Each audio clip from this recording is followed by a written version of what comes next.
दोस्तों, आज मैं आपके लिए 5 ऐसे प्राचीन चाइनीज दानव लेकर आई हूँ जिनके बारे में जानकर आज भी लोग डर जाते हैं, जिनको देखकर आपकी रूबी कांप जाएगी। इसीलिए वीडियो को लास्ट तक जरूर देखना। इस चाइनीज में कोई फेस नहीं हुआ करता था, हालांकि इसके पेडियाच हुआ करते थे और साथ ही इसके पास उड़ने के लिए 4 पंखों के पर भी हुआ करते थे। बताया जाता है कि यह एनिमल काफी ज्यादा इमोशनल हुआ करते थे, जो कि चाइना के डालो जगह पर रहा करते थे।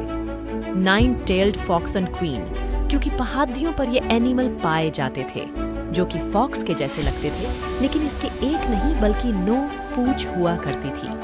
बताया जाता है कि पुराने समय में चाइनीज लोग लोमड़ी को मैजिकल जानवर मानते थे, जो कि अपने रूप को किसी लड़की में भी बदल सकती थी, जिसके कई किस्से कहानियों आपको चाइनीज मैथोलॉजी में देखने को मिल जाएगी।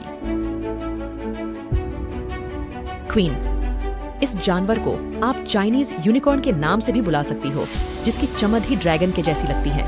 बताया जाता है कि इसके कई प्रजाति हैं, ऐसी थीं जिनका रंग आपस में काफी अलग था, जिनकी तस्वीरों को आप आज भी काफी सारे चाइनीज चार्ट में आसानी से देख सकते हो। युआनी कि जैसे दिखने वाला ये क्रिएचर असल में चाइना के उन डायनेस्टिक के समय वहां पर पाए जाते थे। बताया जाता है कि इसके लिए चर का हर डायनेस्टी में पाया जाना असल में सेंट्रल एशियन कंट्री का चाइनीज लोगों को दिया गया ये गिफ्ट था।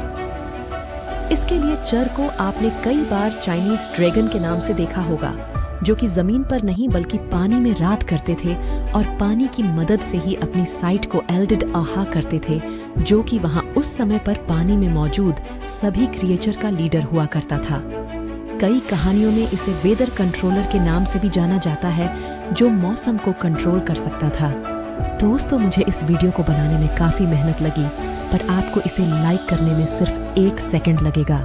इसीलिए वीडियो को लाइक कर एंड चैनल को सब्सक्राइब कर लें। वीडियो देखने के लिए धन्यवाद।